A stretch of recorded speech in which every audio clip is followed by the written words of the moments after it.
e a Luma e a Luísa. Estão aí as duas, né? Professor, no Oi. nosso tem a Naíra também. O senhor Tem colocou a também Naíra. quem? A Naíra, junto com o nosso. Certo.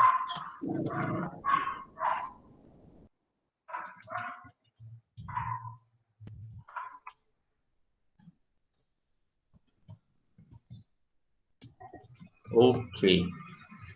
Ficou alguém da semana passada? A Tiffany. Deixa eu ver. Qual foi o seu, Tiffany?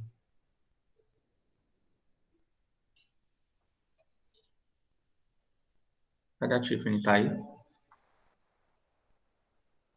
que tem? Você já apresentou?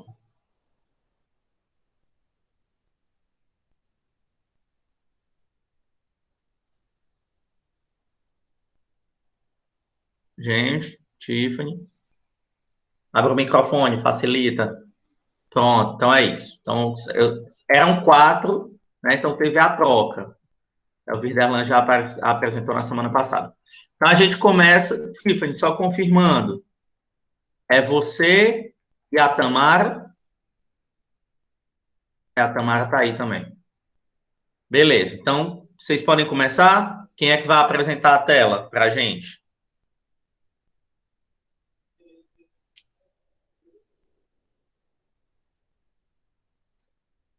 Professor, a Návila disse que está sem internet, está com 2 Tá. dias. Aí ela que está com slide.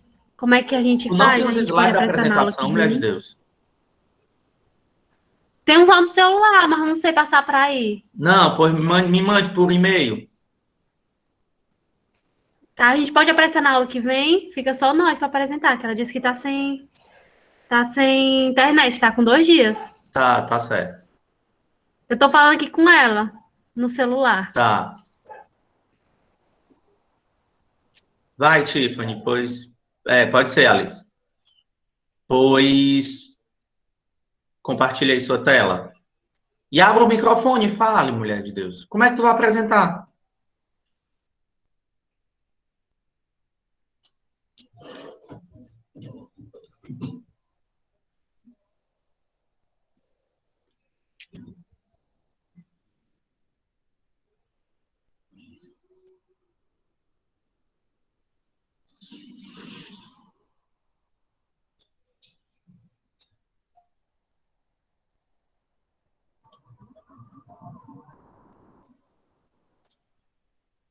Tente aí.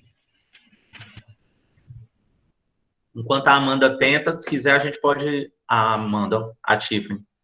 Enquanto a Tiffany tenta, a gente pode começar com outro.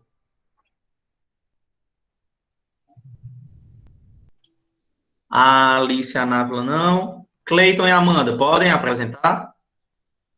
Agora, enquanto a Tiffany tenta lá consertar o microfone dela.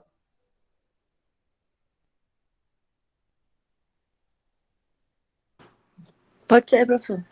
Pronto, aí quem é que vai compartilhar a tela? Sou eu. Tá, já sabe como é? Lembra da semana passada?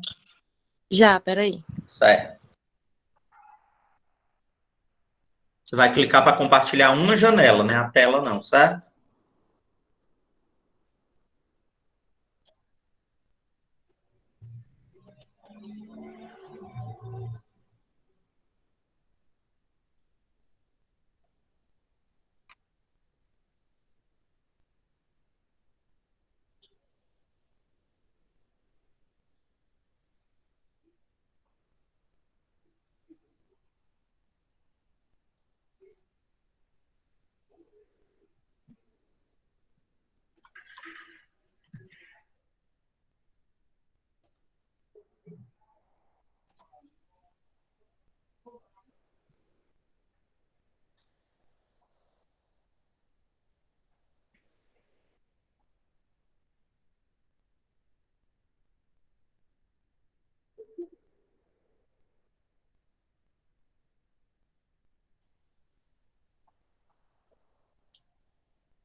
dando certo?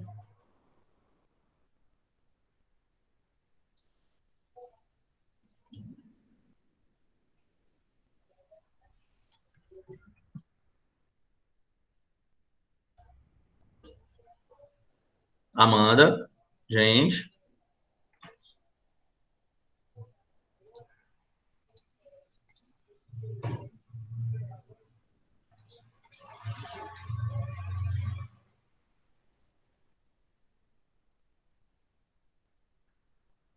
Tá certo. Deixa eu ver. Luma e Luísa. Podem apresentar agora? Sim, Posso apresentar? Pronto. Pois. Então tem a Naira também, não esquece dela. É, a Nair também. Cadê ela? Tá aí já? Tá. Tá. Sim, É Naira ou é Naira? Naira. Ah, sim, tem um acento aí. Eu vou apresentar. Tudo bem. Peraí, só um instante. Tá. É pelo Canva, é pelo uma Pronto, guia. aí você usa o Google Chrome, é?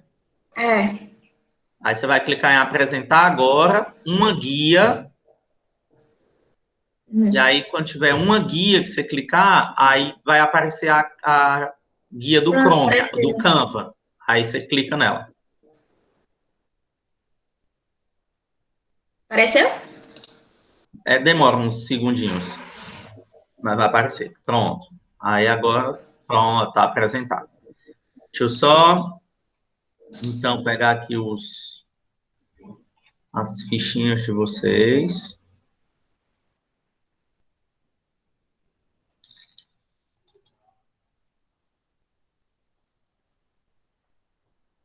Peraí. Hoje é 18, 21. Então, nome de vocês, Maria Naira Santos, Luísa Gabriela Pérez e Luma Maria Marques.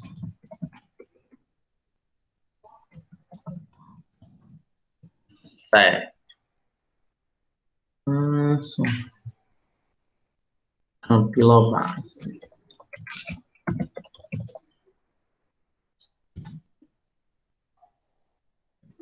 Pronto, meninos. Então, a gente vai começar agora a apresentação, tá, do seminário. Enquanto isso, os outros de hoje já vão tentando aí resolver os probleminhas que apareceram. Meninas, só me confirmem qual é o número do grupo de vocês. Eu acho que é o 11. 11? Tá.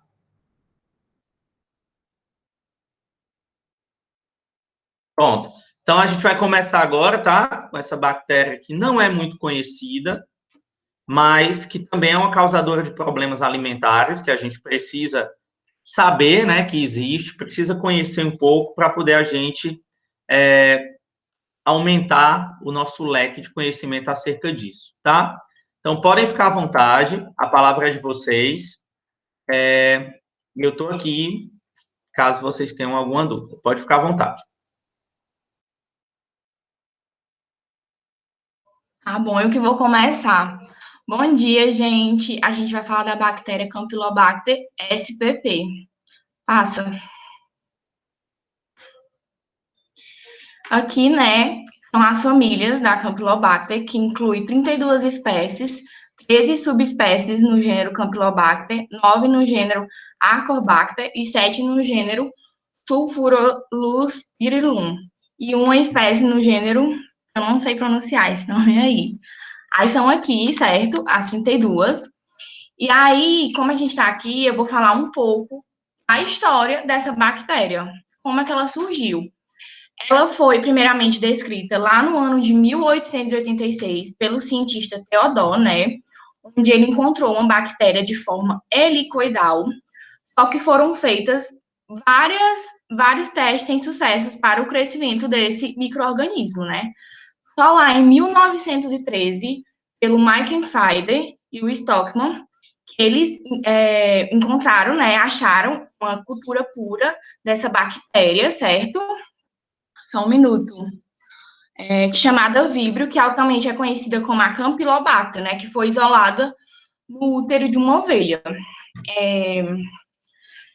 Teve um importante marco, né, nesse estudo feito pela Elizabeth King, né, onde ela analisou sistematicamente as amostras de Vibrio feto, certo? Onde analisou sistematicamente a amostra de Vibrio feto isoladas de pacientes com septicemia e meningite, né, onde ela pôde fazer uma discriminação entre o Vibrio fetus e espécies termotolerantes, né, que é como se fosse fezes. Nas últimas décadas, o reconhecimento dessas espécies do gênero Campylobacter como patógenos humanos tem fortificado a importância desse gênero também na medicina veterinária, né? Então, ou seja, esse gênero ele é muito importante também na medicina veterinária, né?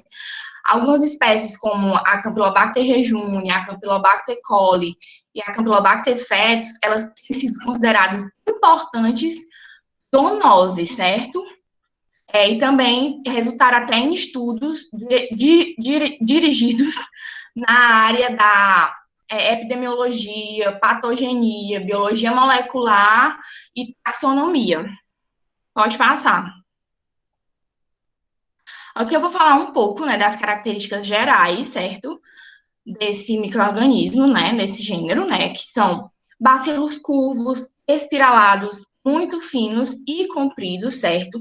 São gram-negativos, por quê? Porque eles retêm o corante violeta na coloração de gram, e móveis por um único flagelo polar, que apresenta de 2 a 3 vezes o comprimento da célula, tá certo? Eles não formam esporos, mas em culturas envelhecidas, adquirem uma morfologia cocóide, certo? São iniorganotróficos. O que é isso? São micro-organismos que se multiplicam através de compostos químicos orgânicos. Pode passar.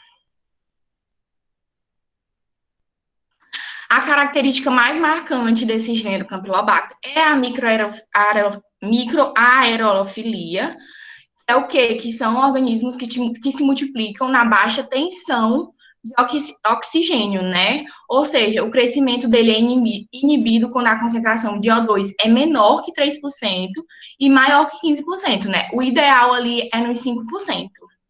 As espécies Campylobacter jejuni, Campylobacter coli e Campylobacter lari, elas são denominadas Campylobacter termofílicos, porque eles crescem ali numa faixa bem estreita, certo? De temperatura, que varia entre 30 graus Celsius e 47 graus Celsius, né? Com um ótimo no 42 graus Celsius. Eles são bastante sensíveis ao sal, certo? E também ao pH ácido, crescendo na faixa ali de pH entre 5,5 a 8. Com valor ótimo quando um neutro, né, que é 6,5 a 7,5, e também a desidratação. Pode passar, amiga. Pronto, agora a Luma vai falar. Não, agora sou eu. Vou olhar a câmera.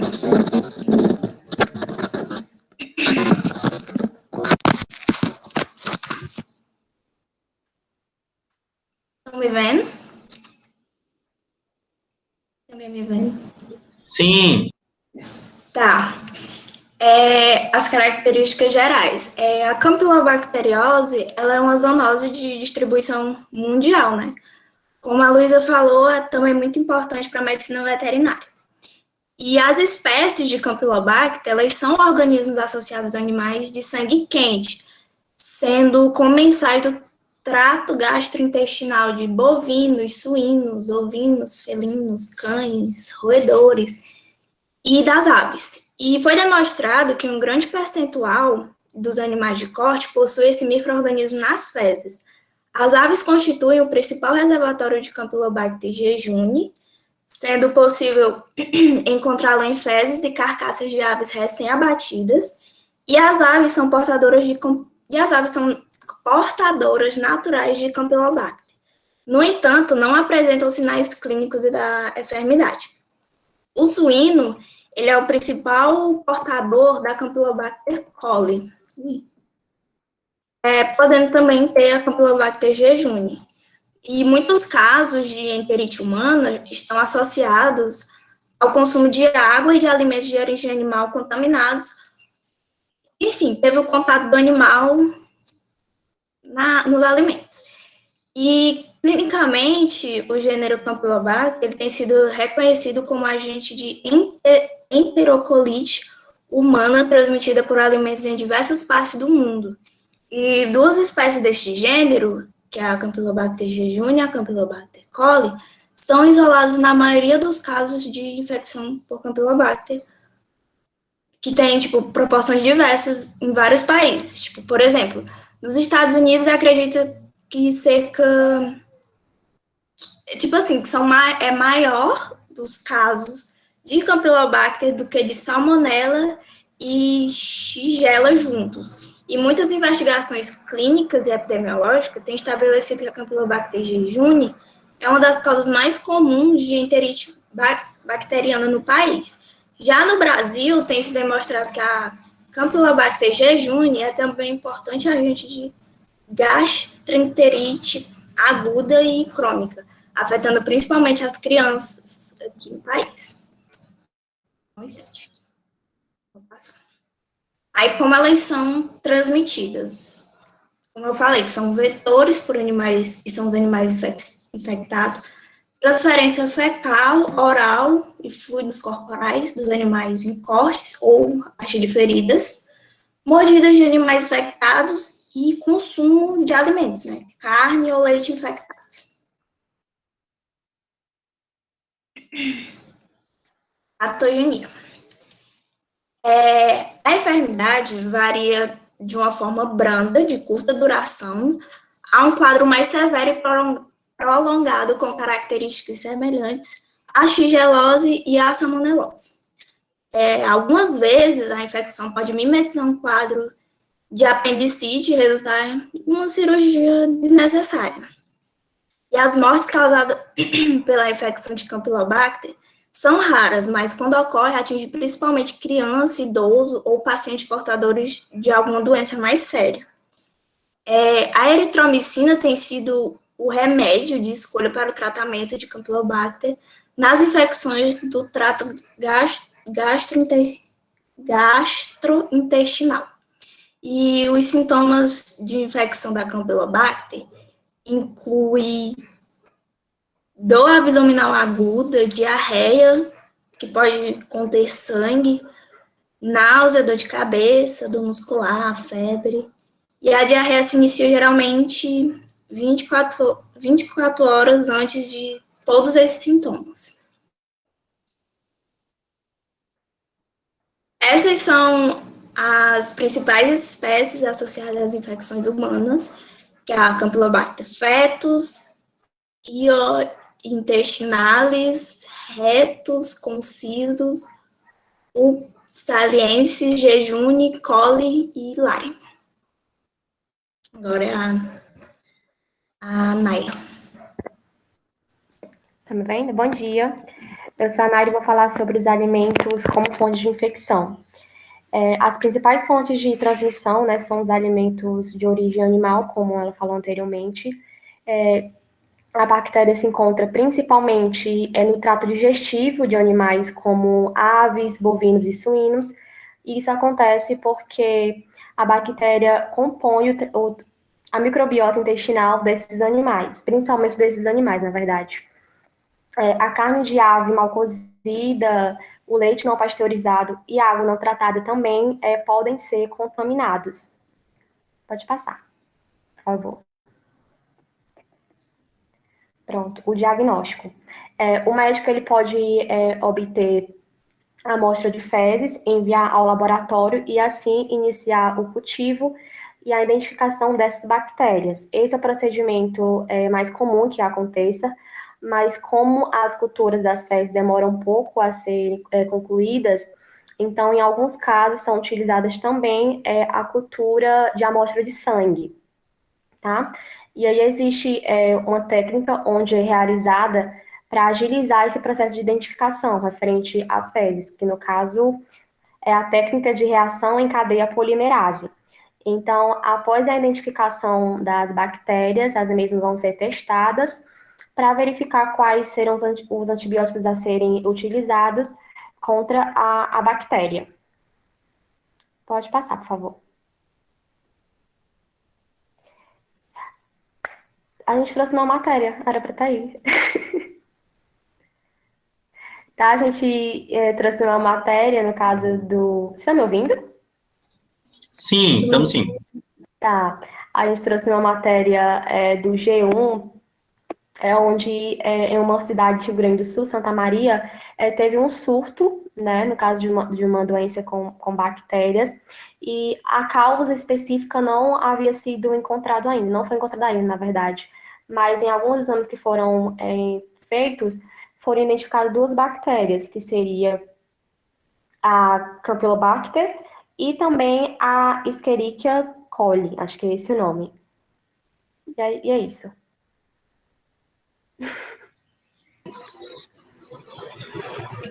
Pronto? Finalizado? Pronto, então vamos lá. Obrigado, meninas, pela apresentação, tá? A campylobacteriose, causada por esses micro-organismos aí que vocês falaram, né? Muitos deles, tá? Não é, na verdade, um problema muito comum, muito recorrente. Isso acaba sendo um problema maior, por quê? Porque por não aparecer tanto, quando ela aparece, as pessoas não conseguem identificar com muita facilidade, tá?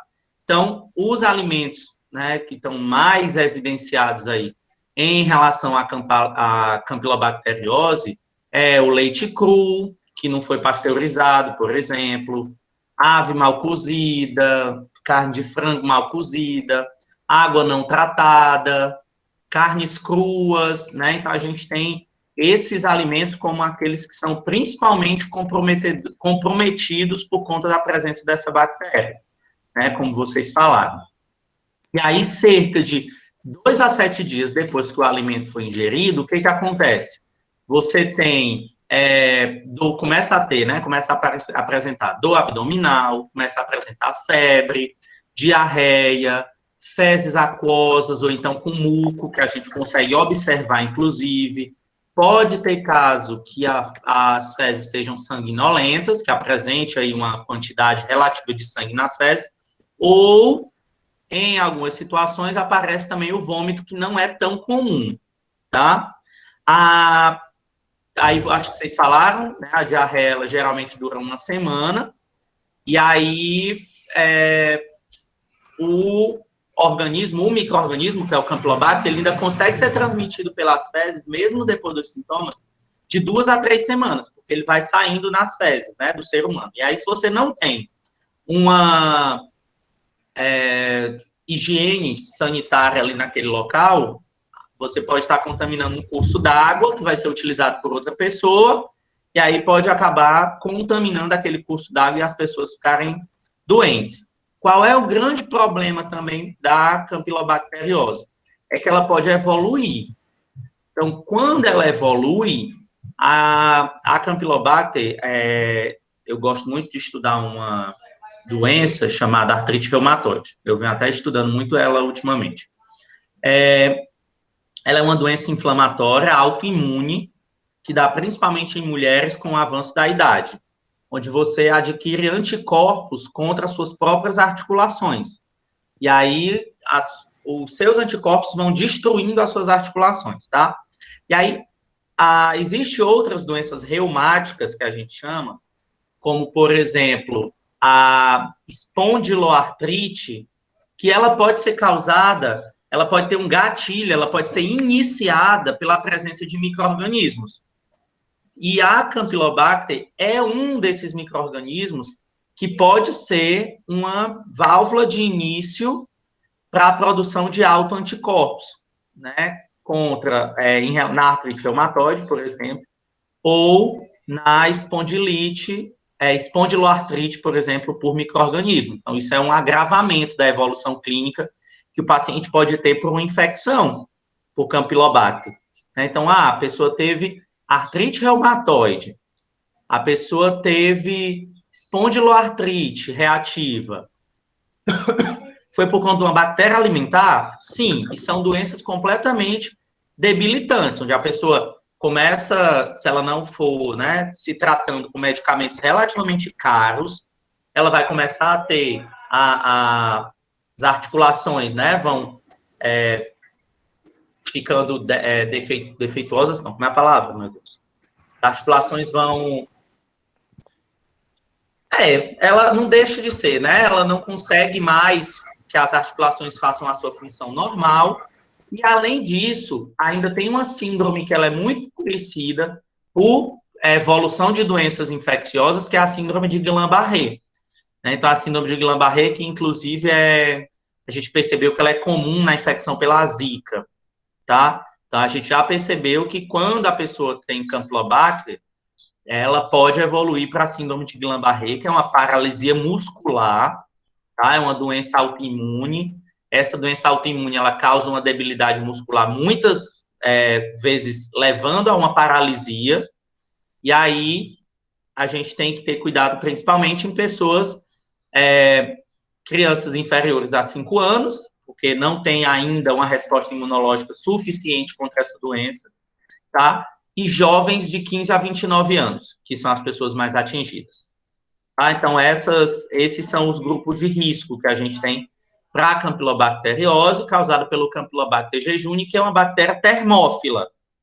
Ela cresce mais fortemente em temperaturas entre 42, 43 graus, tá? É o principal dele, mas ele gosta de temperaturas de 32 a 45. Sendo assim, como é que a gente previne o aparecimento dele nos alimentos?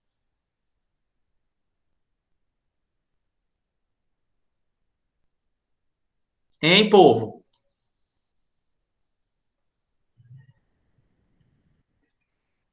E aí, meninas, como é que a gente previne?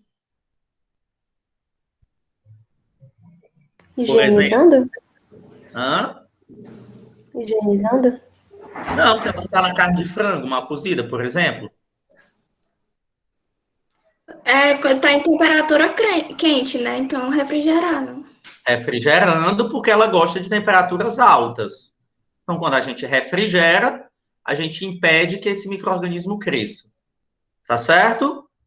Então, as principais situações relativas a Campylobacter é essa. Não é comum, mas o problema dela é o agravamento, muitas vezes, das infecções, levando a doenças, inclusive, né, incuráveis, como é o caso da artrite reumatoide e da espondiloartrite reativa, tá?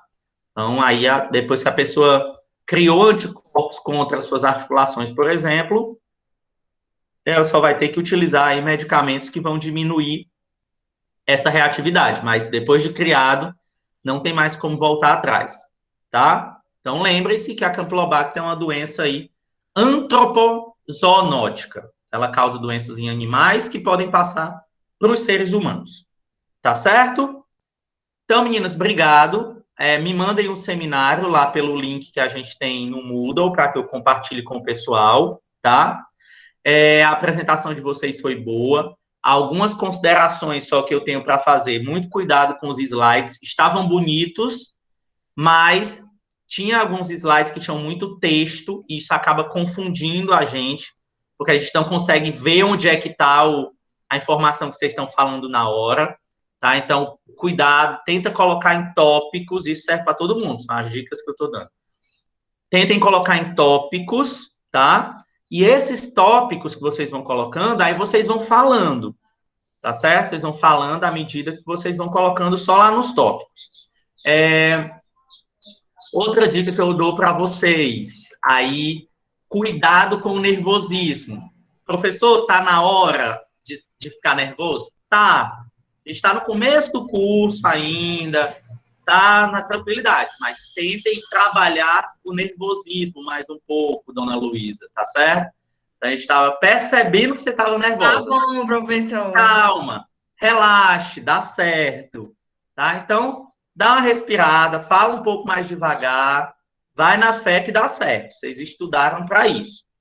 E outro ponto, uma das partes que acabou facilitando um pouco a nossa vida nas apresentações online é que a gente consegue ficar com uma pesquinha ali do lado que a gente consegue ler e as pessoas não estão vendo. Mas quando tiver esse tipo de situação, tenta fazer de um jeito que não pareça que está fazendo aquilo. Professor, mas eu não está fazendo, não. Eu também faço, às vezes. Vou dar uma palestra, por exemplo, a gente vai colocando aqui no computador algumas coisas que a gente não pode esquecer. Mas aí a gente não pode cair na pegadinha de a gente deixar transparecer para as outras pessoas que a gente está lendo. Certo? Dicas que eu dou para vocês. Tá bom? Mas muito bom. Não é uma bactéria fácil de estudar, tá? Sei que não é, porque não é tão comum. Então, vocês tiveram um aprofundamento do tema suficientemente bom para vocês apresentarem. Então, parabéns pela apresentação. Ficou ótima. Falaram tudo que devia ter sido falado. Agora só me mandem lá a apresentaçãozinha de vocês. Basta uma, tá? Colocar lá no tópico. Não precisa as outras colocarem, não.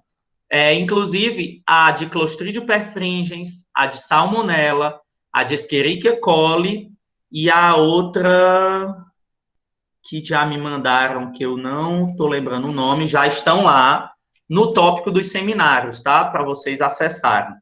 E eu aproveitei e coloquei um artigo científico de revisão sobre a Campylobacter, que é a bactéria que vocês falaram agora. Eu já postei lá no Moodle também, no mesmo tópico, tá? Para quem tiver curiosidade, quem tiver interesse, dar uma lida, saber como é que acontece, já tem o material lá. Certo? Então, meninas, muito obrigado, tá? Por conhecer vocês também, né? Porque agora no mundo virtual a gente só vê vocês assim, quando a gente é obrigado a apresentar o seminário com a câmera ligada, que vocês ficam tudo com as câmeras desligadas. Pronto, então, obrigado, meninas. Vamos lá para o próximo? Deixa eu ver quem é. Quem é que está disponível para apresentar agora? Amanda, já resolveu o mouse? Já. Deu certo. Pode ser? Pode. Show, bora lá. Pode ficar à vontade aí para você compartilhar a sua tela. Enquanto isso, deixa eu fazer a soma aqui da minha.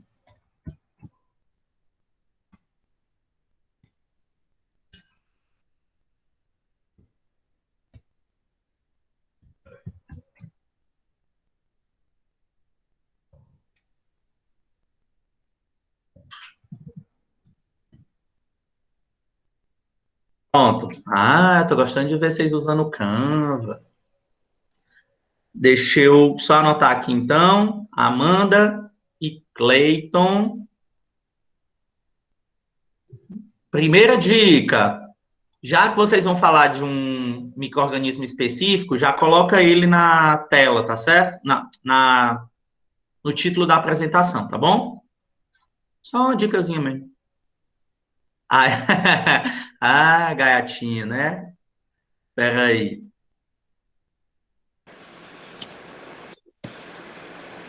Amanda. Cleiton. Só volta lá, Amanda, por favor, só para eu ver o nome do Cleiton. Se é Cleiton Braga, Vocês vão falar sobre Listeria monocytogenes, né?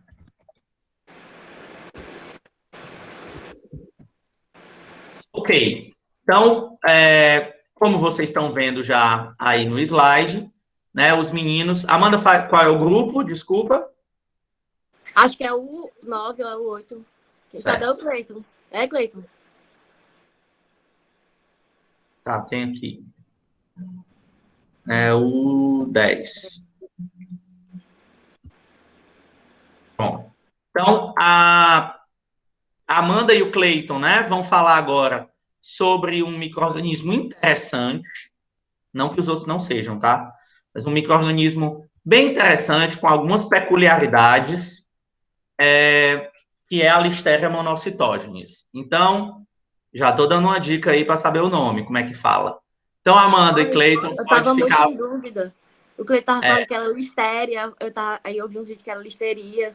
Não, Como é é mesmo? Listeria. Listéria, né? Listeria monocytogenes. Tá. Então, os meninos vão falar sobre a Listeria monocytogenes. Qualquer coisa, estou por aqui. Fiquem à vontade, a palavra é de vocês. Tá. Gente, vou começar com a introdução, tá?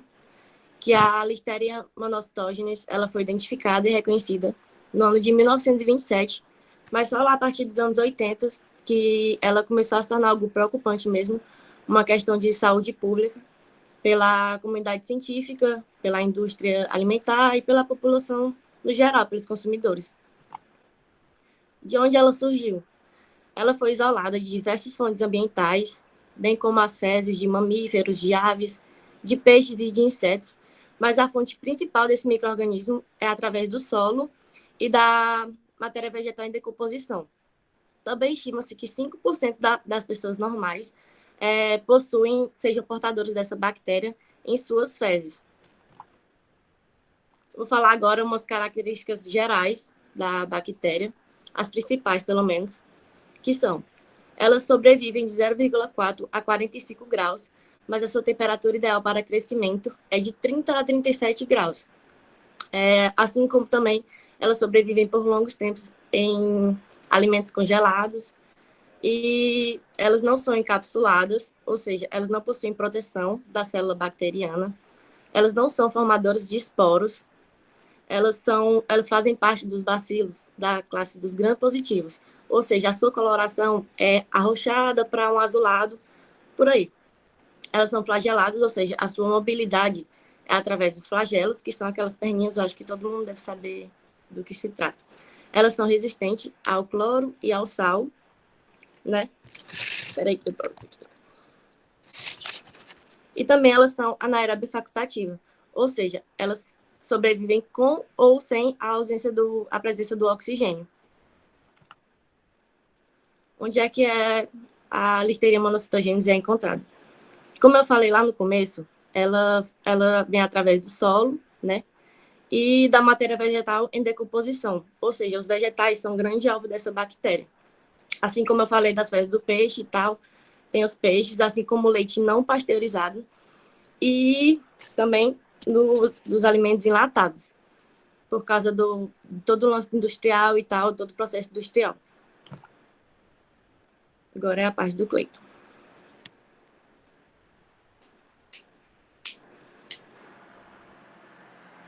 Bom dia, gente. Bom dia.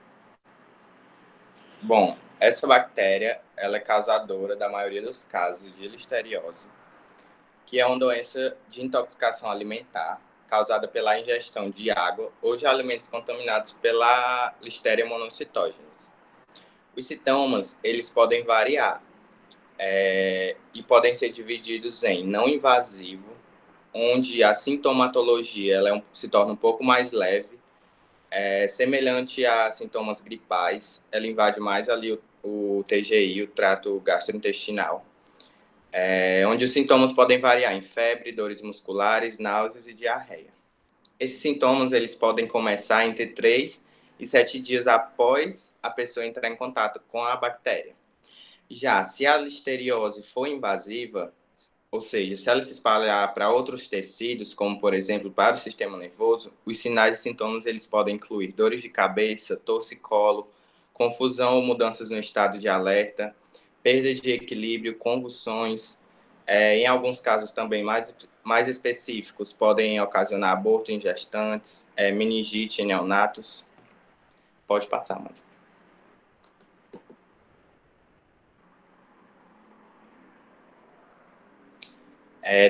Vendo isso, nós podemos destacar que há um grupo de risco específico para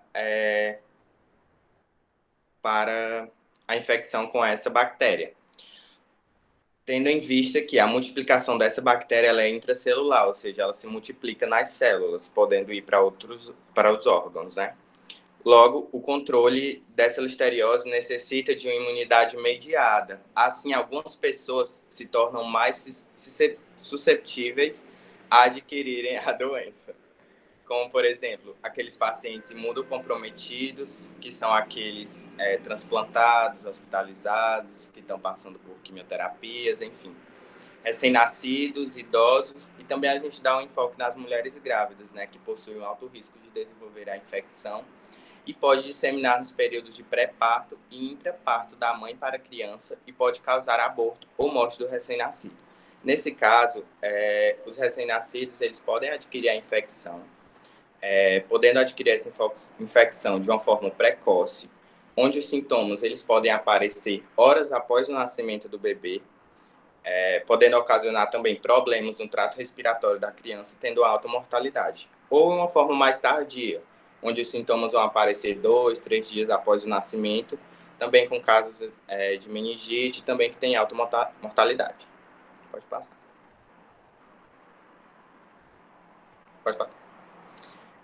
O tratamento da listeriose, né, dessa doença que é causada pela bactéria, é feito com o uso de antibióticos, sendo normalmente recomendado pelo médico o uso de penicilina ou ampicilina. Além disso, no caso de pessoas apresentarem vômitos, diarreia, é bem importante que essa pessoa beba bastante água, faça uso de soro caseiro. Assim, ela evita e previne a desidratação, além também de ser importante ter uma alimentação leve e de fácil digestão. Pode passar. Logo, a gente tem que adotar algumas medidas que meio que são gerais para a maioria, né? E que são medidas meio que básicas, mas que a gente precisa se atentar. Como, por exemplo, lavar as mãos antes das refeições, lavar bem os alimentos, frutas, legumes, verduras, antes de consumi-los, armazenar corretamente a comida, os alimentos, enfim, na geladeira, manter a geladeira sempre limpa, evitar o consumo daqueles alimentos não pasteurizados. Além disso, a gente ressalta a importância do cozimento, né, dos alimentos de forma segura e evitar aqueles alimentos, aquelas carnes cruas e aqueles alimentos que, por exemplo, que a gente compra, né, aqueles industrializados, enlatados, que eles não precisam de aquecimento, que eles não precisam, enfim, ser cozinhados, que eles já vêm prontos para o consumo. A gente também deve evitar. Pode passar. E aqui, mais a título de conhecimento, a gente traz a RDC 12 de 2001. Aqui as RDCs são resoluções, né, dadas pela Anvisa, pela Agência Nacional de Vigilância Sanitária. E especificamente essa 12 de 2001, ela estabelece padrões microbiológicos para alimentos, onde ela exige a análise da Listeria monocytogenes para queijos de alta e média umidade, já que tem sido frequentemente encontrada em produtos lácteos. Nesse caso, essa RDC ela também estabelece alguns padrões microbiológicos para outros tipos de bactérias, tá? A gente só trouxe aqui, no caso, a da Listeria por conta que é o nosso tema, mas também tem um enfoque em outros tipos de bactérias. No caso da Listeria, ela vem trazer mais essa questão dos queijos, né? De alta imunidade. E o MAPA, que é o ministro do Estado da Agricultura, Pecuária e Abastecimento, também vem trazendo número 9 de 2009, onde ela institui os procedimentos de controle da Listeria monocytogenes em produtos de origem animal, aqueles que já são prontos para o consumo. Ela também vem trazendo esse enfoque mais nos produtos de origem animal. Então, a gente vem trazendo aí. Aí a gente disponibiliza o link, caso vocês queiram também, a gente disponibiliza a PDF da RDC para que vocês, a título de conhecimento mesmo, para que vocês possam se aprofundar mais.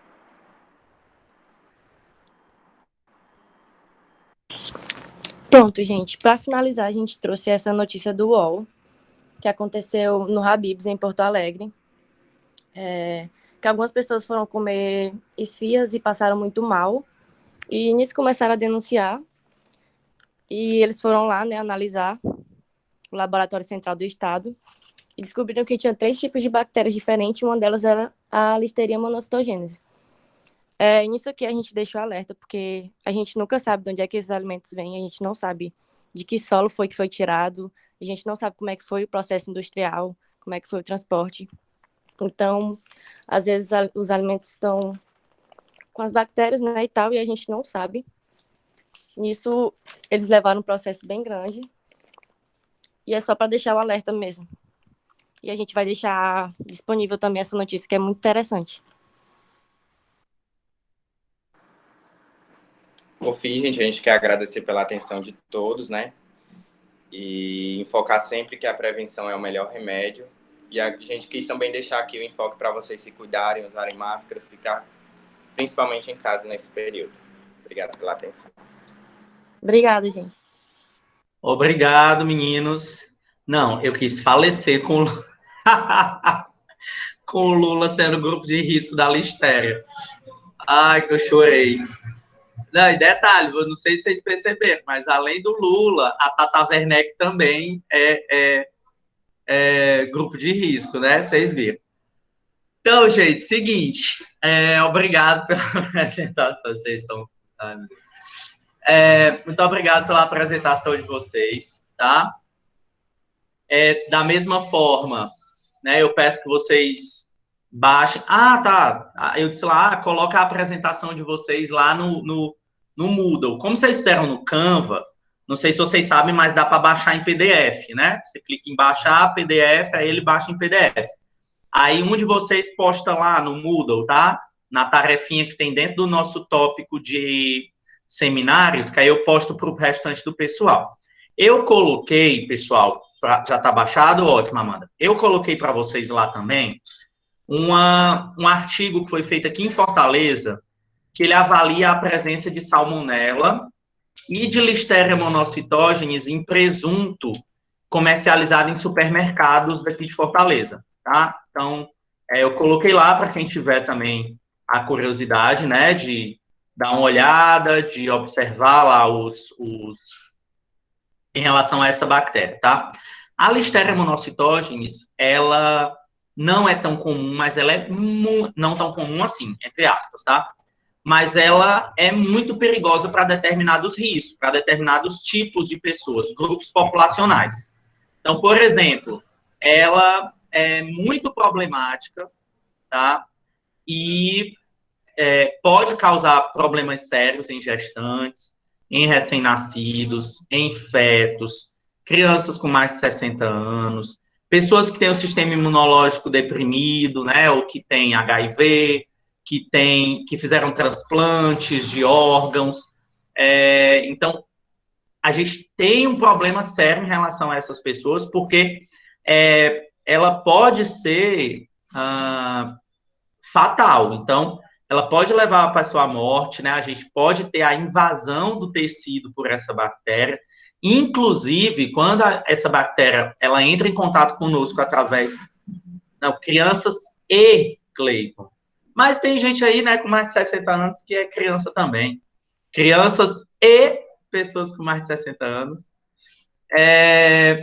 Então, pessoal, o que acontece? Ela pode acabar invadindo, né, os nossos tecidos. E aí, quando essa bactéria ela invade, eu vou já mostrar para vocês como é que isso acontece, ela pode chegar pela corrente sanguínea para vários órgãos, e aí ela se dissemina para as meninges, causando meningite, né? Então, ela pode chegar lá nas meninges, que são as 3 membranas que recobrem o cérebro e a medula espinhal, nosso sistema nervoso central. Pode ir para os olhos, causando cegueira, para as válvulas do coração, causando endocardite, é uma situação, para as articulações, gerando inflamações. Na gestante, ela pode invadir a bolsa, atingir o feto, tá? Então, isso tudo pode acontecer com essa bactéria porque ela é extremamente móvel em determinadas situações.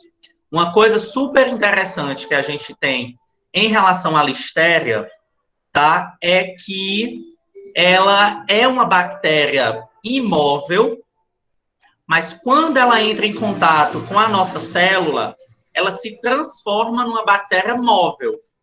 Ela começa a ter uma certa mobilidade. E aí, como é que isso acontece, tá? Ela utiliza proteínas da nossa célula para formar um flagelo falso. E esse flagelo falso, ele bate e a bactéria ela consegue andar pela célula, pelo citoplasma da célula, ela empurra a membrana citoplasmática pela parte de dentro, principalmente em células que estão coladas uma na outra, justapostas, ela empurra a membrana dessa célula e consegue passar para outra. E assim ela vai invadindo célula a célula, muitas vezes sem entrar na corrente sanguínea. Então, como ela é um micro-organismo intracelular, como ela vai migrando de uma célula para outra, o nosso sistema imunológico não consegue identificar. E aí ela vai aumentando o processo infeccioso, tá certo? Então, isso são características bem consideráveis que a gente tem em relação à listéria. E aí, dependendo do local onde ela estiver, para a gente fazer o diagnóstico, né? A gente faz a cultura do sangue, faz lá, pega o sangue do paciente, coloca no meio de cultura específico para a listéria, e aí a gente avalia. Ou então, se o paciente estiver com suspeita de meningite, por listéria monocytogenes, a gente faz uma punção lombar, tira o líquido cefalorraquidiano e observa, porque ele é para ser estéril, a gente observa ao microscópio para ver se tem a presença de bactérias naquele líquido cefalorraquidiano. E aí, se tiver uma bactéria que faz a coloração de Gram, né? Se a gente tiver uma bactériazinha lá, Gram positiva, com características parecidas com a listéria, por exemplo, a gente identifica meningite por listéria, tá? Que ela é uma bactéria que é positiva na coloração de Gram.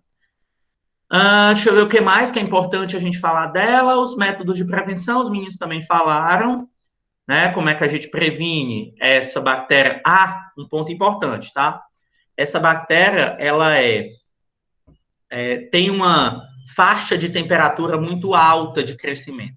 Então, ela cresce tanto em temperaturas baixas, quanto em temperatura corporal. Então, mesmo em refrigeração, ela pode crescer. Então, é uma bactéria que ela consegue se multiplicar em produtos refrigerados. E aí, enquanto o alimento ele está pode até estar pouco contaminado, mas enquanto ele está lá no refrigerador, a bactéria está se multiplicando e ela pode ficar numa quantidade bem acima do normal, tá? Para essa bactéria acabar gerando um processo infeccioso, né? Então, tem alguns alimentos que são colocados no refrigerador que, se passar muito tempo, vai ter uma carga microbiana super alta em relação à listéria. Então, a gente tem, por exemplo, o leite, né? O leite cru, que é o não pasteurizado, porque ele é encontrado na vaca e, geralmente, o leite, ele reproduz, e os alimentos lácteos, ele reproduz os micro-organismos que tem no úbere da vaca, que é aquela bolsa onde o leite fica armazenado, tá?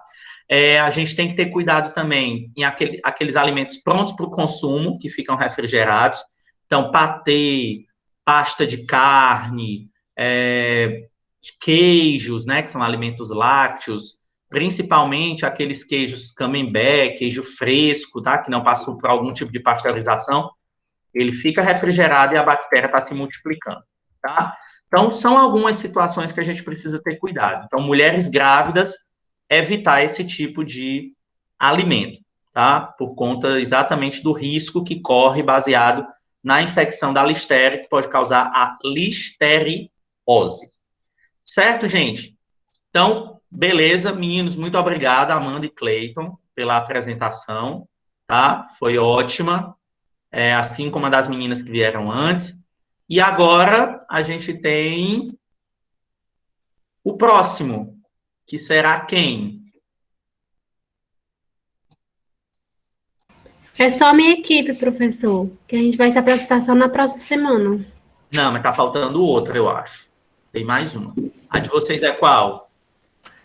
A Bacillus cereus. Pronto, tá faltando. Não. Rotavírus não teve ninguém não, né? Não. Deixa eu ver aqui. Tem 11, beleza. Então, o de vocês é na semana que vem, que é o Bacillus cereus. Ok. Deixa eu mostrar aqui para vocês. Rapidinho, deixa eu só somar os pontos aqui dos meninos, por favor.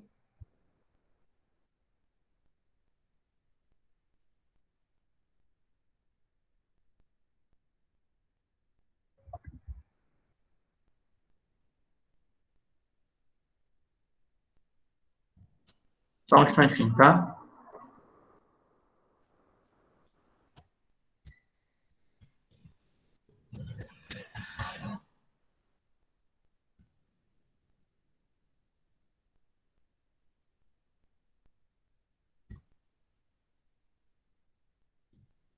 Ok.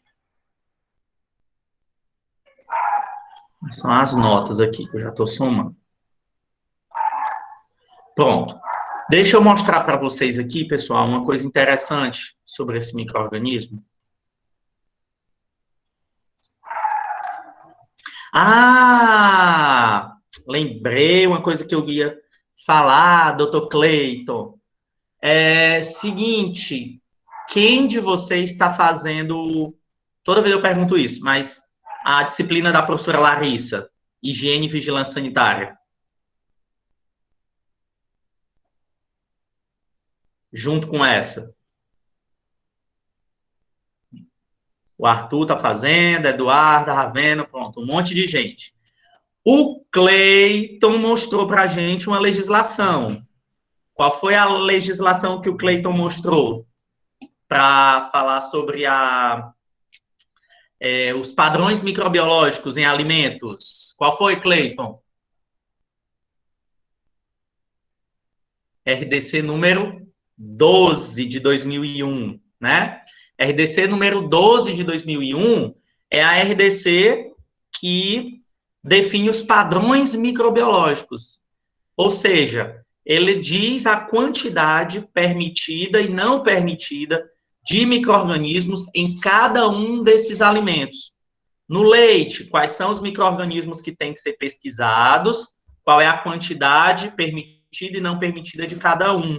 Só que cuidado, tá? Todo mundo aqui e o Cleiton, não sei se a professora Larissa já falou sobre isso. A RDC 12 de 2001, ela não está mais valendo, tá? Ela foi substituída já. A gente usou aí durante quase 20 anos essa legislação. Hoje, a gente tem uma legislação nova, que é a RDC número 331 de 2019.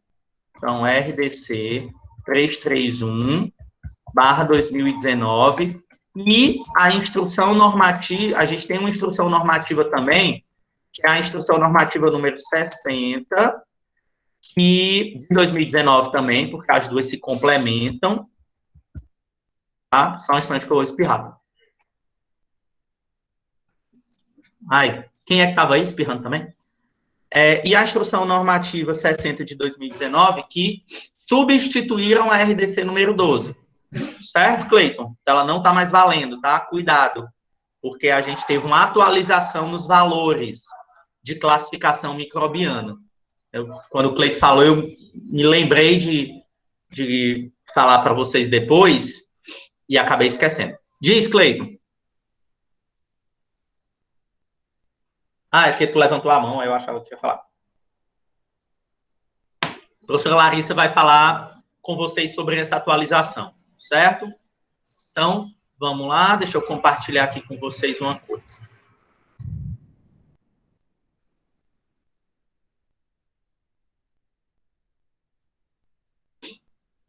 Cadê o videozinho? Tem um vídeo muito bacana mostrando a Listeria.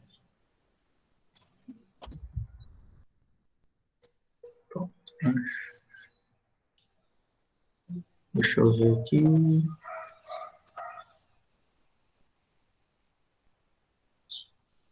Achei. Pronto. Eu vou compartilhar o vídeo com vocês. Deixa eu ver aqui se o vídeo vai... Vou compartilhar minha tela, veja se vocês veem o vídeo, tá? Cadê? Pronto. Ó, aqui, gente, é um vídeo... Pronto. Aqui é um vídeo que mostra a Listeria monocytogenes quando ela entra em contato com uma célula, tá? De mamífero. E aí, ela é uma bactéria que não é móvel, mas quando ela entra em contato com a nossa célula, ela consegue criar tá? Ela pega a actina, que é uma proteína da nossa célula, e ela forma um flagelo de actina. A actina que ela usa é a nossa, tá? Então ela recruta a actina, forma um flagelo, e aí ela começa a se movimentar. Aqui a gente tem uma célula. E a bactéria é essa pretinha. E eu não sei se vocês conseguem perceber que tem um rabinho aí por trás dela, tá? Isso é ela se movimentando dentro da célula, tá? E aí, bem aqui nas laterais, vocês vão perceber que de vez, ó, aqui tá aparecendo uma célula, vai aparecer outra bem por aqui, se eu não me engano. Que ela vai empurrar a membrana celular e vai sair da célula, ó. Ela sai da célula e passa para a célula vizinha, nos locais aí onde tá aparecendo o círculozinho, tá bom? Aí foram duas células, ela se dividiu, uma formou duas. Vou mostrar aqui, peraí. Ó, aqui no meio ela está se dividindo, ó, onde está o círculo sendo mostrado, e formou duas células novas, ó. Tá? Essa é a Listeria monocytogenes dentro de uma célula do mamífero. Aqui é quando a gente vê a Listeria por tipo calor, que eles chamam, é um microscópio de fluorescência, tá? A bactéria e as fibras de actina que ela forma. Ó, aí ela está utilizando a nossa actina, que é uma proteína celular, para formar esse flagelo que faz com que a célula se movimente, ó. Tá? Pronto. Então, viram aí como é bacana. Então, essa bactéria, ela promove, né, essa forma celular aí, tá bom? Que ela utiliza a nossa actina para formar o flagelo. Eu sei, Tamara, é que a Tiffany estava resolvendo aí um problema que eu não me lembro o que era. Então, eu estava aqui mostrando essa questão para vocês apresentarem. Mas já deu certo? Ok. Fernanda, as aulas, né, que eu dei lá no começo caem na prova. E essa do seminário... pronto. E essa do seminário, eu vou sortear 3 assuntos, tá? Vou sortear esses 3 assuntos hoje, de seminários que vão cair na prova. Então, 3 dos seminários de vocês vão cair na prova. Assim que terminar a aula aqui, eu já vou sortear os seminários, tá? Aí, Arthur, vai depender da sua reza. Então, vamos lá. Tamara e Tiffany. Quem for apresentar, já pode ficar à vontade. Apresentar aqui do lado, tem apresentar agora, e aí você clica e apresenta. Gente, deu para ver direitinho o que eu estava mostrando, o videozinho? Estava aparecendo a minha tela? Estava ótimo. Então, vocês viram que a bicha é desgraçada.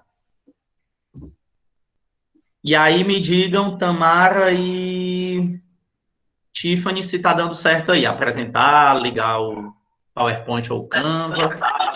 Professor, como é que compartilha? Pronto, você vai apresentar onde? No PowerPoint? No Canva. Como é que eu estou me escutando? No Canva, então, ó, você vai fazer o seguinte, você vai clicar aqui no lado direito inferior em apresentar agora, aí você vai clicar na parte uma guia, e quando você clicar na parte uma guia, você vai escolher o Canva, ele vai aparecer, aí você vai compartilhar.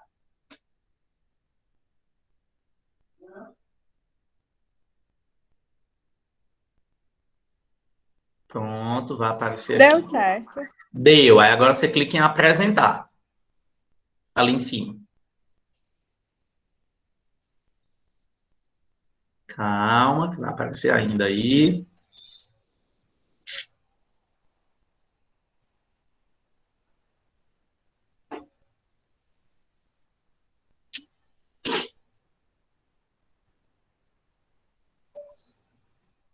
É porque está um pouquinho lento. Ele ia aparecer aí um negocinho tipo apresentar agora, se eu não me engano. Pronto, clica aí. Apareceu, tá? Então, deixa eu só pegar aqui eu anotar, né, a avaliação de vocês. Qual é o grupo de vocês?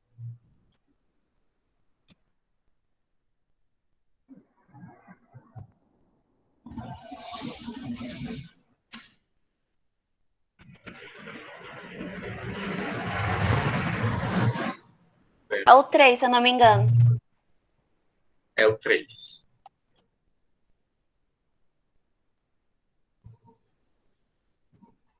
E tem o nome de... deixa eu ver. Tiffany Teixeira.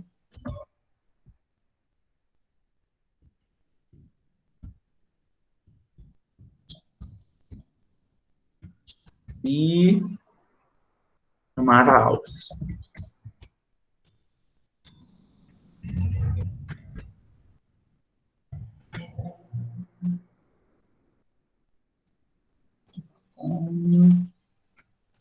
Grupo 3.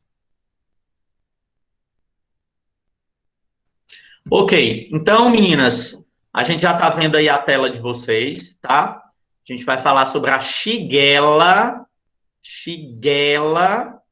E aí vocês podem ficar à vontade para apresentar. Eu estou por aqui, a palavra é de vocês, tá?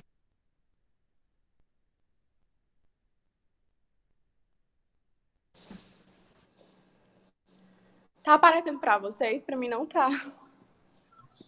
Tá, pra gente tá aparecendo.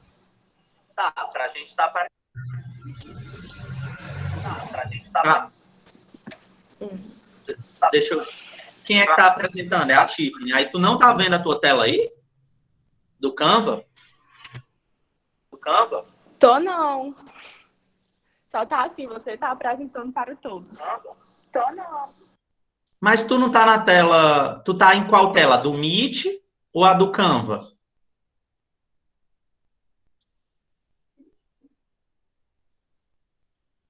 No Meet, não tá aparecendo a tela do Não, Canva pra você mim. tem que ficar lá no Canva. Você não tem... Não é pra você ficar aqui no Meet, não. Você fica lá, na tela de lá. Certo.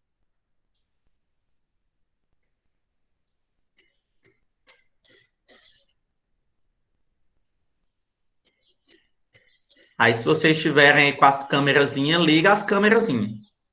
E já pode começar, pode ficar à vontade. A gente tá vendo, tá, o Tiffany? Teu mousezinho tá funcionando tudo. Mudou agora de tela, tá dando para ver.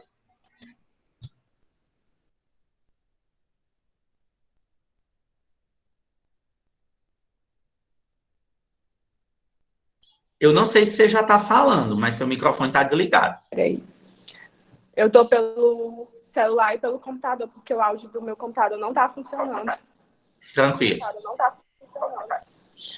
Enfim, a Cirrela Aí, Tiffany, ó, só um instantinho, Tiffany. Ela é gram-negativa. Desliga o som ou do computador ou do celular, porque se tu deixar os dois sons ligados, a gente escuta duas vezes.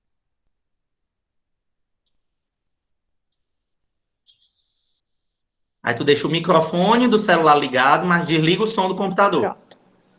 Pronto, então, valeu. a Shigella é uma bactéria, ela é gram-negativa, ou seja, ela possui essa coloração mais avermelhada, por causa que ela passa por um processo químico chamado de coloração de Gram, e se por acaso se ela fosse positiva, ela já seria da cor azulada.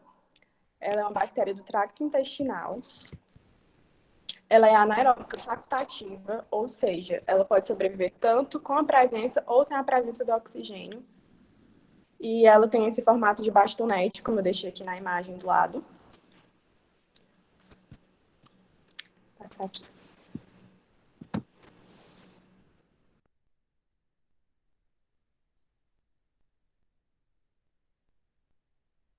Tamara, cadê você?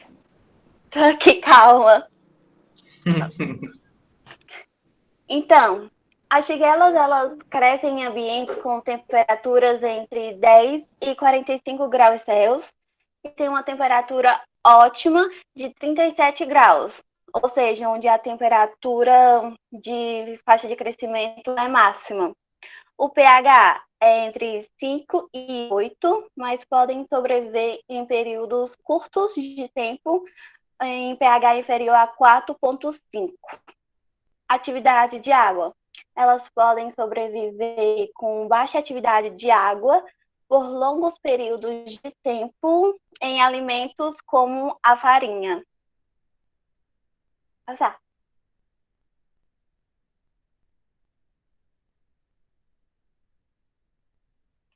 Aí tem as espécies da Shigella, que é a disenteria, que causa a shigelose, causa mais comum de disenteria bacteriana epidêmica nos últimos 100 anos, a Flexner, a Boyd e a Sonei, que é a mais comum, que é responsável pelo 90% dos casos.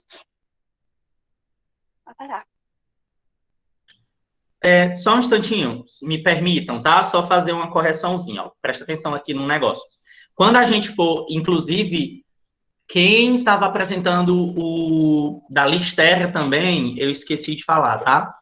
Lembra que eu falei lá na primeira aula? Presta atenção como é que a gente tem que escrever os nomes científicos, tá certo? Então, o nome científico a gente sempre escreve, se for abreviar, né? A primeira vez que a gente fala na nossa apresentação, em qualquer canto, eu tenho que escrever o nome todo. Depois que eu falei a primeira vez o nome todo, aí eu posso abreviar nas outras utilizações.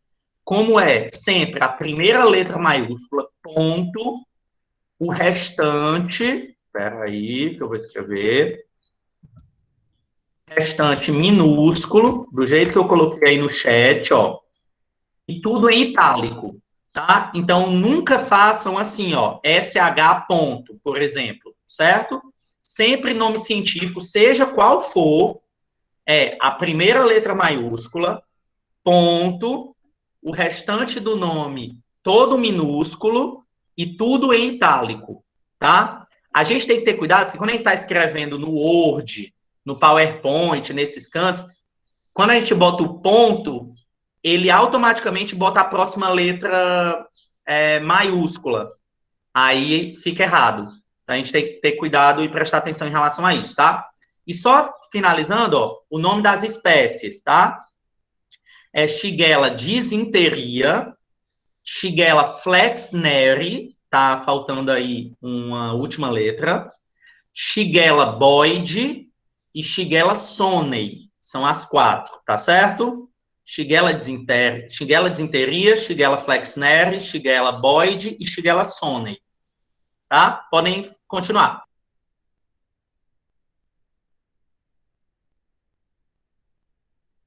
Pode passar, já tinha terminado.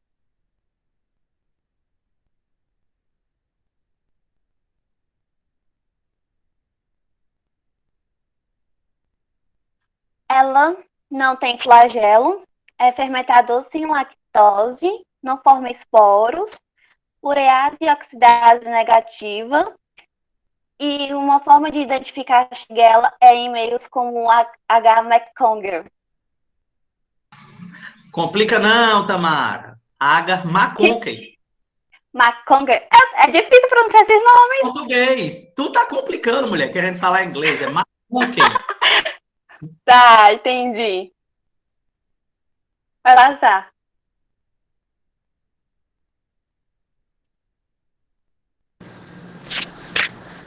Os alimentos associados à infecção: as saladas, os vegetais crus, o leite e derivados, as aves, são os alimentos referidos com maior frequência. A contaminação destes alimentos ocorre principalmente através da via fecal oral. E, além disso, também a contaminação também pode ocorrer pela água contaminada, pelas moscas, e acontece principalmente em crianças por causa que a criança vai brincar e não lava as mãos, pela falta de higiene. Os sintomas são dores abdominais, vômito, diarreia, às vezes sangrenta, necessidade de defecar, febre e perda de apetite. Os sintomas eles aparecem entre 1 a 4 dias. Caso os sintomas continuem acontecendo, aí a pessoa precisa ir ao médico. O diagnóstico, ele é feito pela cultura de fezes, é facilitado por um índice alto de suspeita durante epidemias em áreas endêmicas e pela presença de leucócitos fecais em amostras coradas com azul de metileno ou coloração de Wright. Culturas de fezes são diagnósticas e devem ser obtidas para pacientes gravemente enfermos ou de risco. Testes de sensibilidade antimicrobiana são feitos.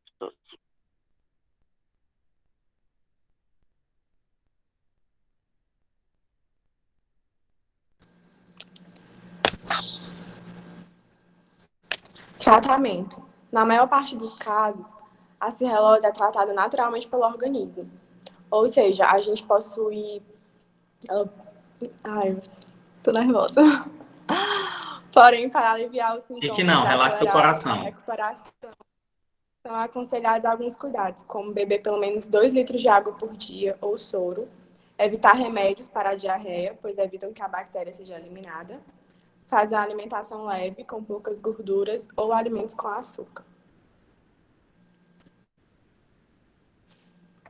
Prevenção: lavar as mãos regularmente, especialmente antes de comer ou depois de usar o banheiro. Lavar os alimentos antes de consumir, principalmente frutas e legumes. E evitar beber água de lagos, rios ou cachoeiras. Evitar o contato íntimo com pessoas com diarreia. E pronto, foi isso. Finalizou? Acabou. Ou tem mais algum slide?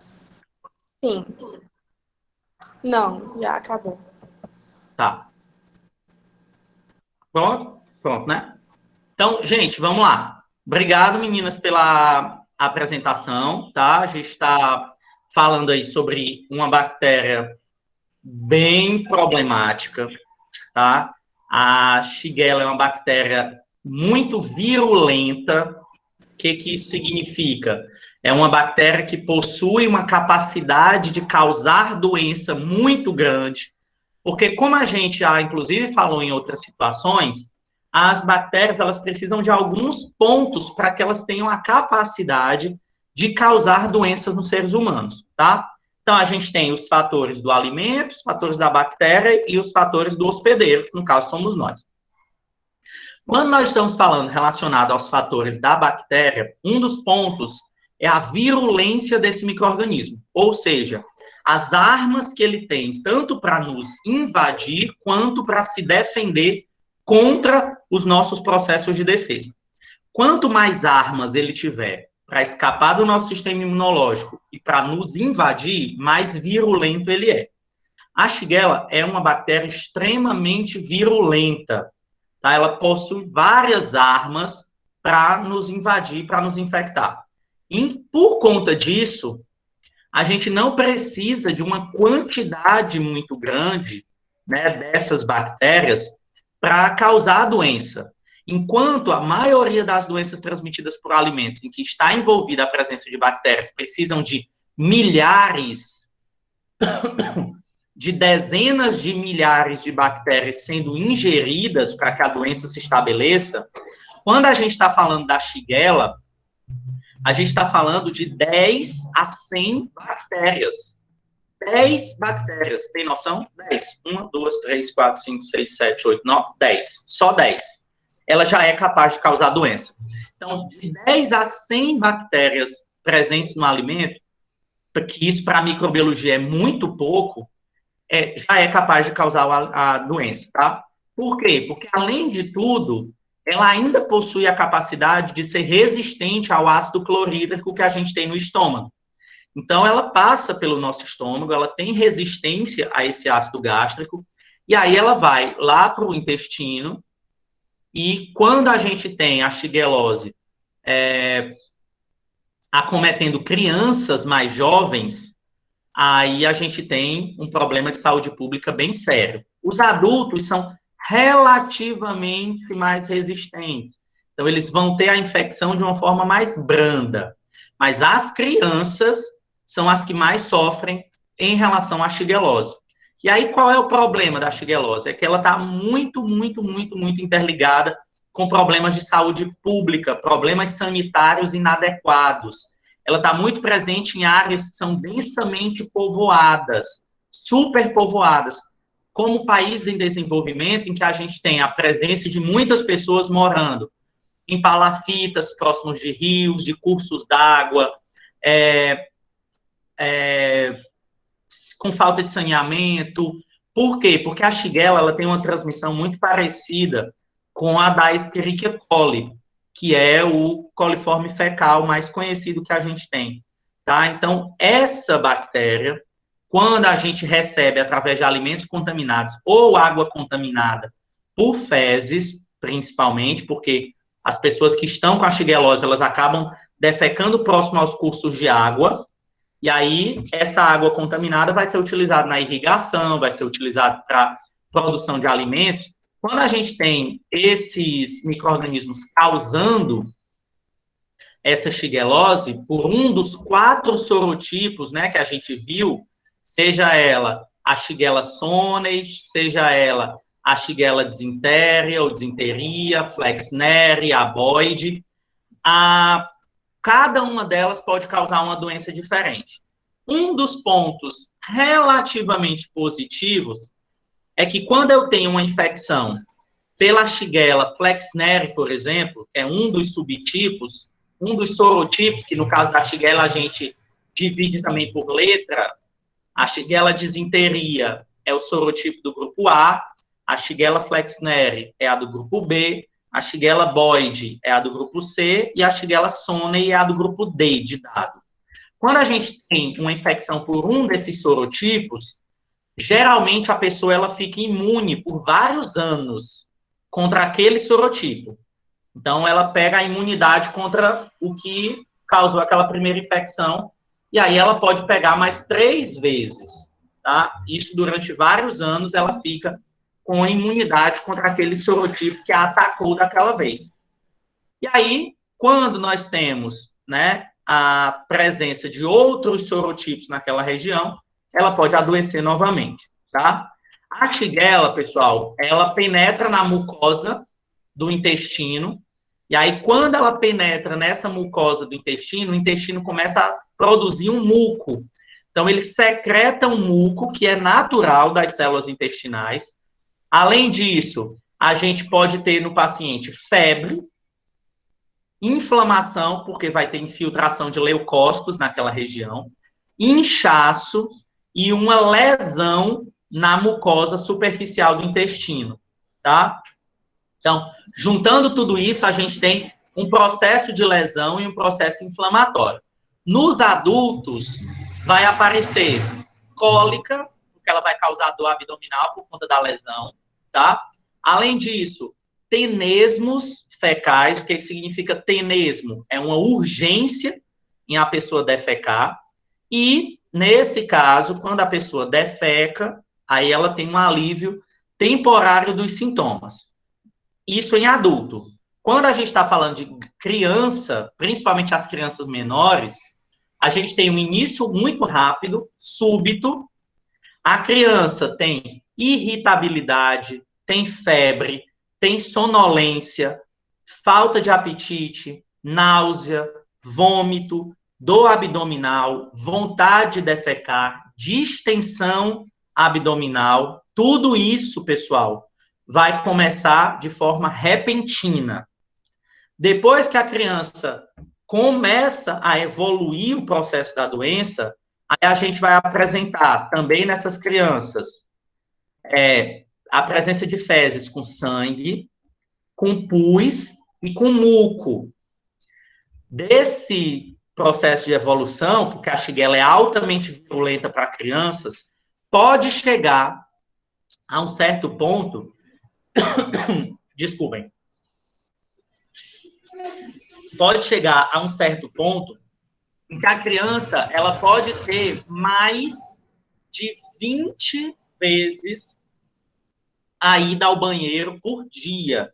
Ela pode defecar em quantidades por dia maiores do que 20 vezes. E aí, por conta disso, a gente tem uma grave desidratação em crianças. Tá? Então, essa desidratação, porque a criança ela pode e evoluindo. E se ela não tiver tratamento, ela pode vir a falecer dentro dos primeiros 12 dias, por conta da desidratação profunda, tá? Que ela vai apresentar. Então, nesse caso, é uma bactéria muito virulenta, precisa ter muito cuidado com ela, porque além desses problemas intestinais, ela ainda pode causar síndrome hemolítica urêmica, principalmente em Shigella disenteria, que é do grupo A, aí vai aparecer sangue, né, na urina. Ela pode ter também em pacientes debilitados infecções secundárias em órgãos. Ela pode ter também artrite reativa, assim como a Campylobacter, e aí a pessoa vai adquirir artrite, conjuntivite, inflamação da uretra, tá?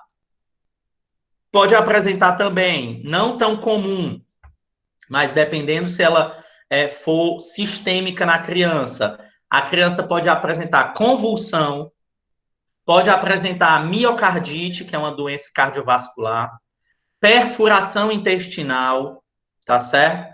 E no final das contas, ela vai ter aí, levar o paciente, se for criança principalmente, à morte.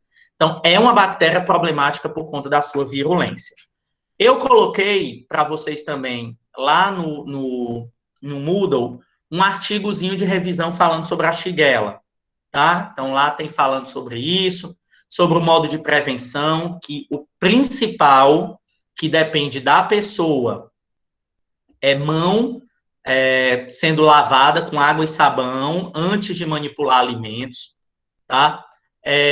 Também ter a lavagem e a limpeza do vestuário que você usa para a produção de alimentos, roupa de cama, que dependendo se a pessoa tiver com diarreia ou xiguelose, tem que colocar de molho em água e sabão, muitas vezes colocar em água fervida para matar a bactéria, e se a bactéria está na roupa de cama, a gente pode acabar encostando e passando para a boca, tá? E aí, hoje, a gente já tem um desenvolvimento de uma vacina contra a xiguelose para ser utilizada em países mais pobres. Porém, qual é o problema?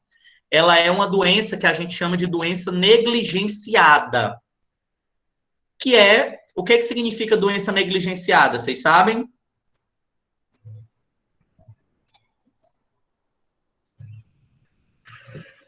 O que é uma doença negligenciada?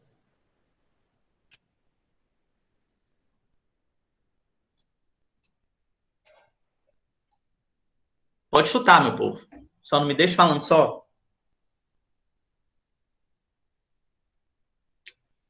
É muita humilhação, meu pai, o professor implorando para a pessoa falar alguma coisa. Doença negligenciada, pessoal, como o nome está dizendo, são aquelas doenças, e aí eu vou usar o termo chulo, são aquelas doenças de pobre. Doença de pobre significa aquela o quê? Que não tem interesse de pesquisas científicas pelos grandes laboratórios, porque não dá dinheiro, tá? Então, nesse caso, as doenças negligenciadas, elas não recebem a atenção necessária dos governos, dos laboratórios pesquisadores.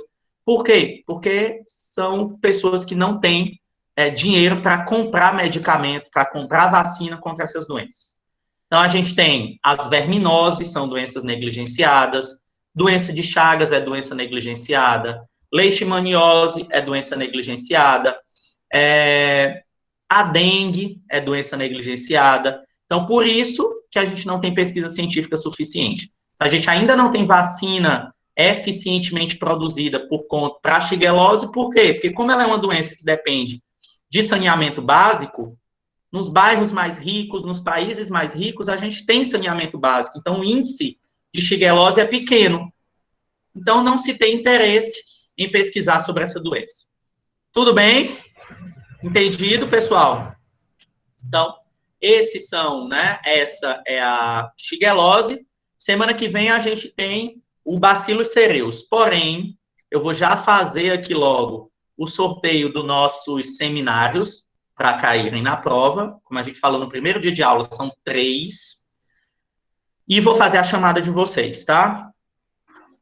Deixa eu já fazer logo aqui a chamada.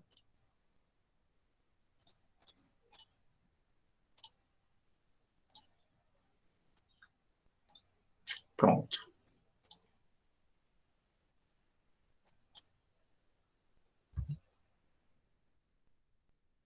Vocês estão vendo aí os nomes de vocês?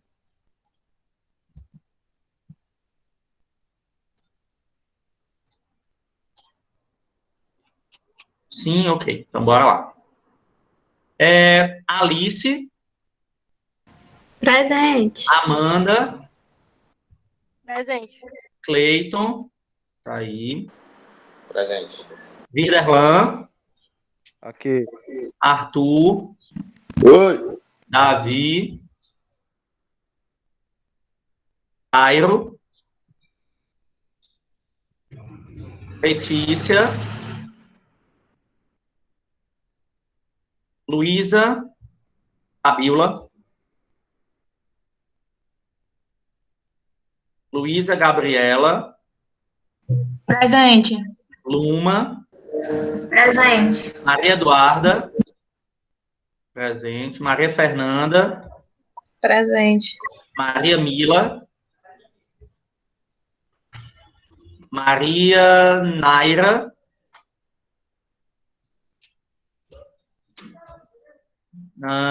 Návila, a Naira acho que estava aqui, né?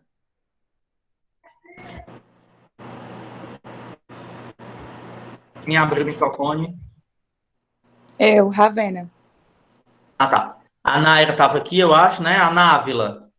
Não, Ravena, ok. Rainara. Presente. Sabrina. Tamara. Tamara tá. Tiffany Teixeira também. Tiffany Linhares. Beleza, Naira, já coloquei aqui. Tiffany Linhares não tá. E a Vitória. Presente, ok. Então, vamos nós. Cadê? Salvar. Pronto. Parar aqui, deixa eu pegar aqui os seminários. Eu vou numerar aqui os seminários sem vocês verem.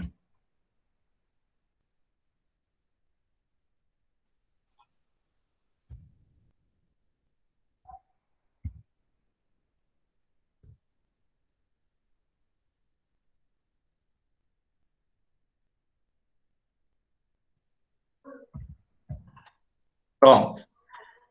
Estão numerados. Agora... Não, amanhã é feriado, bebê. Deus me defenderá. Pelo menos um dia de descanso na vida do crente. Deixa eu ver aqui. Dona Ravena, diga um número aí de 1 a 11.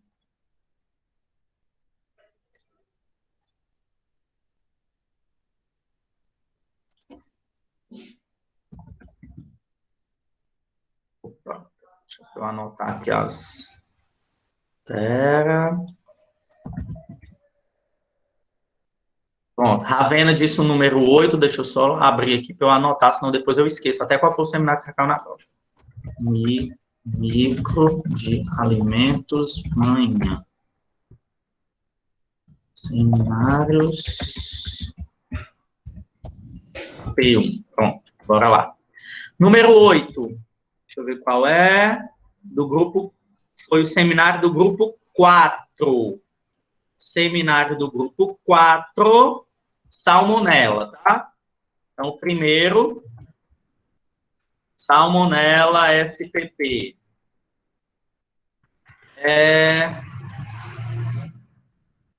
Vamos lá. Rainara, que ficou morta de feliz. Número de 1 a 11. Tirando 8. 5. Seminário 5 é o do grupo 7, da Tiffany e da Mila. Víbrio cólera. Vou botar aqui, que depois eu vou botar para vocês lá no grupo. Víbrio cólera. Pronto. Rapidona, Fernanda. Diga aí, de 1 a 11, tirando o 5 e o 8. 10. Do grupo 1. da Ravena e da Eduarda. Grupo 1, Escherichia coli.